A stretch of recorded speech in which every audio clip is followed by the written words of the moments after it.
So, how's your weekend, dude? Rinse, lather, repeat. Yeah? Hey, guys, this is Brian. Jesse. You're watching MMA the hard way in the car. We thought we'd do something a little bit different today. We are going to, in the last episode, I did a little solo on this whole thing with Jones and Sonnen, and basically the controversy of the day is Sonnen didn't deserve that title shot, and it's really putting a big spotlight on the division as a whole. So what we thought we'd do is we'd go down the UFC Light Heavyweight Division A to Z and rank that fighter.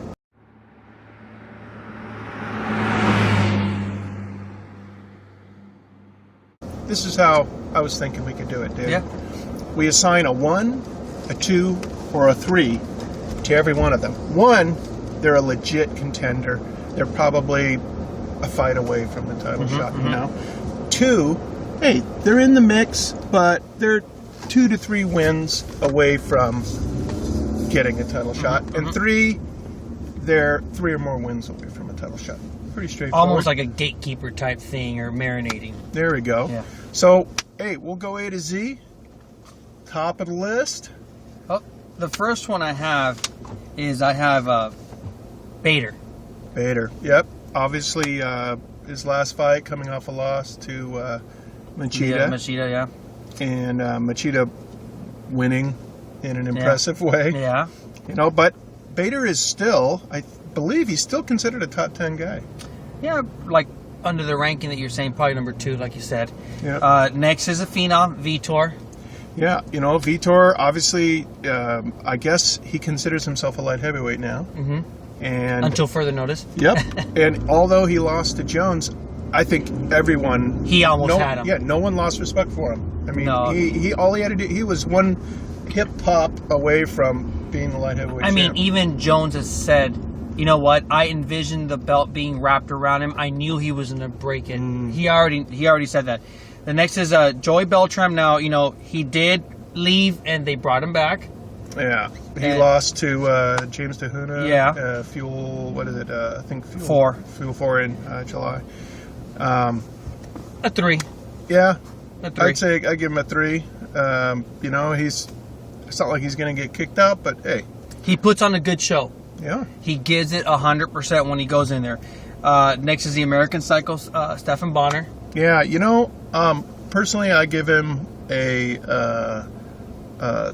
3, and because it's just me. I think. Well, he's already stated that he doesn't know his retirement. Anyway. Yeah, he doesn't know. Yeah.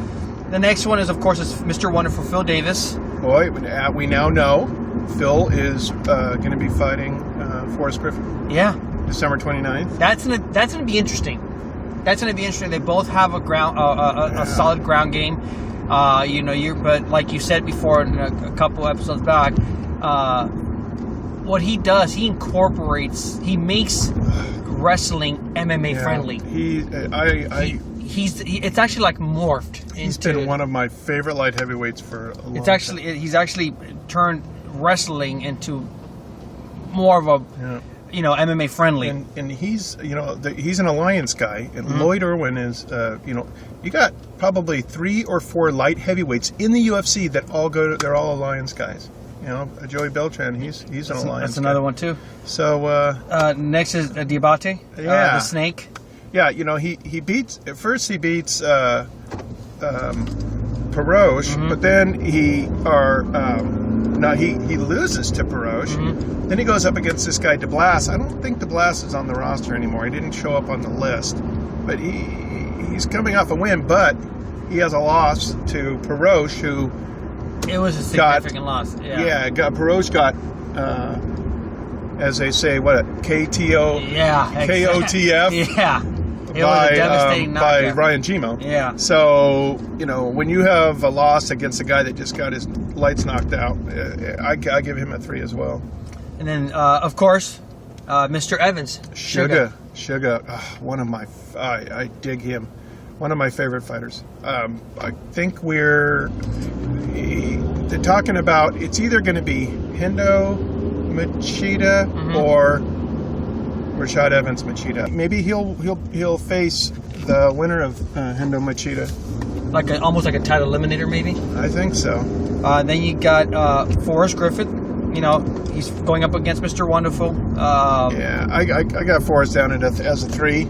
I just I think his best days are behind him. I don't know about his best days. I think he's just not hungry. Some of these fighters are just. I think Phil Davis is going to finish him. I think Phil Davis is probably going to submit him. You think he's going to go for a submission or? Yep. I think he's going to bread and butter. I don't know. I can't remember the last time I saw Forrest Griffin get submitted. Man. The next one is Chad Griggs, the Gravedigger. You gotta love those lamb chops, man. I tell you, even though he didn't make it through the Strikeforce Heavyweight tournament, I think he dropped down to light heavyweight. He's legitimate. I got him as a 2 because he's got some great wins behind him. He has everything. He has the tools. Next is Amala Gustafsson. Yeah. Obviously, he's matched up against Shogun. Yeah. And they already, before all this, hoo-ha went down with Sonnen and Jones, they said that was number 1 contendership thing. And I have never looked more forward to a fight than that one. I got to say, because he's so hungry and so diligent, and we know Shogun is he's a stud. He's a legit stud. He's a beast. There's no doubt about it. Yeah. I can't wait. But Gustafsson, in my book, he's a 1. Next is Matt Hamill. Yeah, Matt Hamill. Again, from a fan perspective, hey, it was one of my heroes. There was a great movie they made about him. It was incredible. But I'd say he should have stayed retired. I think. I don't think that I only look at a guy. You should only be fighting if you think that you could become a champion. And I don't think that he has the tools to be a champion. Next is our man Hendo. Hendo, I definitely. How can you not say number 1? Yeah. He's he's pretty been at the top 10 for 10 years. Yeah. He's as much of a stud as Shogun, and I think that was probably one of the best fights I've ever seen. The Shogun Hendo. That was just from beginning to end. Hard. It had everything. It had layers. They both have a history. Yeah. And they both brought it, and it went everywhere. And they had a heart, and they were beat up, and they went back and forth. What was amazing was that they were together in pride, and they never crossed paths. Next is Roger Hollett, the Hulk. Yeah. What's his record again? I can't remember. He's 13-4. Oh, yeah. I think he's, I got him in the middle of the pack. I think he's somewhere in group 2. Yeah, I wouldn't say... he's hungry. Next is our Rampage. So I guess this is it for him, as I say. Well, it looks like he's going to take that fight with Teixeira. Afterward. He says just wait for him. Boy, oh boy. Yeah, Teixeira got that 6-month suspension from UFC 153. I was thinking, dude, you know how many... There's so many fighters that got medical suspensions. That's like the sign of a kick-ass card, man. Both of them. There were finishes and medical suspensions. That's when you know that card kicked ass. Maldonado there's pictures of him, he's coming out of the hospital, and he is just black and blue all over his face. Next is your man, Jimno. Yeah, Ryan Jimmo. Some number guys, 1 contendership right there. They come in and they're not proven. And he came in and he said, hey, I'm an unproven, he showed us what he was all about with the 1 punch to Perosh. Yeah. Boom, gone. And he does Perosh he's big. Yeah, and I don't think Perosh had been finished up till then. No. So, yep, I got him as definitely as, I think, a 2. And then we have John Jones. Where is he on the list? Yeah. Well, I don't think we really need to. We don't even have to spend time on him. He's beaten pretty much almost the past 5 years UFC's light heavyweight championships. So he's just he's a man right now. Yeah. Kyle Kingsbury. Yeah, Kingsbury. I don't see him being a threat to anyone. I mean, I could see him staying in the UFC another couple of years and maybe knocking out a couple wins, but I don't see him getting a title shot at all. Then Group 3. Our man Lyoto Machida. Yeah, Machida again. He's number one. He's the group 1. You know, I think he's a win away. I think he's like, you know, he just top 5. You know, just he's up there in one hand. Right. The next one I guess is Vinny Magalhães. Oh yeah, Magalhães. Abu Dhabi champ. Yep. I mean, probably. He's like the Damian Maia of the light heavyweights, you know. You know, he said on a side note, he said that I'd like to see him versus Phil Davis. That would be a great fight, but he also said that he's not impressed with John Jones' ground game. he said he saw that as far as he knows, John Jones is holy. You know, if he could get his hands on Jones, you know, he's definitely a threat. He's a threat.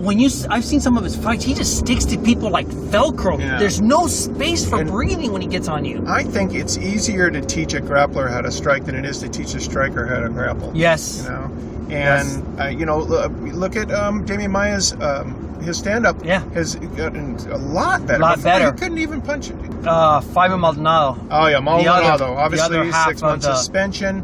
Teixeira got that heart that he showed. You know, I don't know how anyone could have been standing. And he still got up after that. The boxer in him stood up. You know, the boxer that doesn't know how to lay down. Yeah. He doesn't want to wait for that third count. Hey, I ain't counting him out. He's in Group 2 as far as I'm concerned. Then Jimmy Manawa.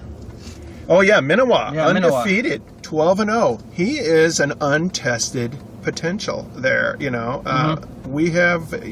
I think in the next couple months, I think he's got a card somewhere. There's a card coming out with him. I've actually read the blurb a couple of times. Vladimir Mostishenko, the janitor. Janitor, you know, he was set to fight. I think. Was he going to fight Teixeira? Yeah, he was, and then he backed off. I believe he got injured. Yeah. Yeah. So you know, I still think of him. I consider him like a gatekeeper, and you know, I don't consider him in Group 3. I think he's in Group 2. I think he's just maybe lower down in Group 2. He shows up to fight. He's not big on game plans. He's even said it himself. You know. Then there's oh my goodness, Ned Glove. Yeah, another guy that got undefeated. Yeah. People forget there's still undefeated fighters out there. That would be a great fight to put up against Manawa. Yeah, somebody's O's got to go. Yeah, someone's O's got to go. Antonio Rodrigo Nogueira. Yeah, Little Nog. You know, I think his stand-up is great. He's, you know, and then he's got the ground game. Of course, he's a Nogueira, so he's got the ground game. Yeah, I consider him in Group 2. I mean, he just you know. He's got some. I mean, you know, boxer. Oliveira, Lula. Yeah, I don't know too much about him. But he doesn't. He's what? He's got 13-1. Yeah. You know, hey, he's in Group 2 somewhere. You know. Then there's Nick Penner, the quiet assassin. Yeah, Nick Penner. Still, you know, he's in the Group 2 is huge. You know, and it's. You know, we'll see next this list. The Group 2s will be. Some of them will become Group 1s. Well, a lot of these Group 2s. You know, not many losses. Penner's 12-2. Big Hippo, Anthony Proch. Yeah, Proch. Obviously, you get knocked out like that, like you got from Ryan Gimo. Yeah. You know, he's down in Group 3. I think. I just don't. I never saw that one. Caught a lot of people by surprise. It caught a lot of people, but they thought it was going to go the other way around. Yeah. Igor Bokrajic. Yeah, you know the guy's. He's a veteran. Lots of wins. He's been around for a while. You know, but I don't know. Personally, I think his best days might be behind him as well. Then there's Wagner Prado. Yeah, Prado just lost to Phil Davis, so we got to see how that would play out. Yeah. Got submitted. You know, Anaconda. But hey, you know, he's a young kid. He'll come back. He's still young, and that's his first loss. Yeah, I still got him in somewhere in Group 2. I mean, you know. Then our man Shogun. Shogun, definitely in Group 1. Yeah, one of the greatest light heavyweights ever. I think he's. You know, like we said, in one hand, top 5. Yeah. One of my favorite fighters, Thiago Silva. He comes to bring it. I'm telling you, yeah. You know, he's got a win. His last fight was I believe it was a win. He lost to Gustafsson. Yeah. But then I think he got a win after that. Yeah. Then our man now, the new member in the 205, Chael Sonnen. Yeah. Well, he's obviously in Group 1 based on the fact that he got an immediate title shot. I don't really. To me, he's unproven. I know he was light heavy in WEC, wasn't he? Yeah. And he did great. However, I'm not even going to say anything until you see he the fights fight. Jones. Because Then there's Tuhuna. Tuhuna, he's only got 2 losses. Yeah. So he's I consider him, in Group 2. Group 2. Maybe even up there in there. Our man Glover Teixeira. Teixeira, definitely in Group 1. Yeah. I mean, the rumors, he's lived. So far he's lived up to the hype. He has lived up to the hype. Yes. And the last guy, Brandon Vera, the Truth. Yeah, Brandon Vera, man, I got so much mad respect for him from especially his after that Shogun last fight. Yeah. He brought it. People thought that he was able to make that mental shift. Not only that, but people thought, Shogun's going to knock him out. He gave Shogun a war. Mm-hmm. He gave him a war. Really did. So that's pretty much the whole 205 roster. Man, hey, hope you like this. We'll break down. Maybe we break down one of the other divisions. We got some big heavyweight stuff coming up with Velasquez. Yep. And Dos Santos coming up. Maybe we need to take a look at that. Yeah, because that's that's going to basically decide who's in Overeem fights when he comes back. Yeah. And people are waiting for that. They're already talking about the Demolition Man. Thanks a lot. Thank you very much for watching, guys. We'll check you out later.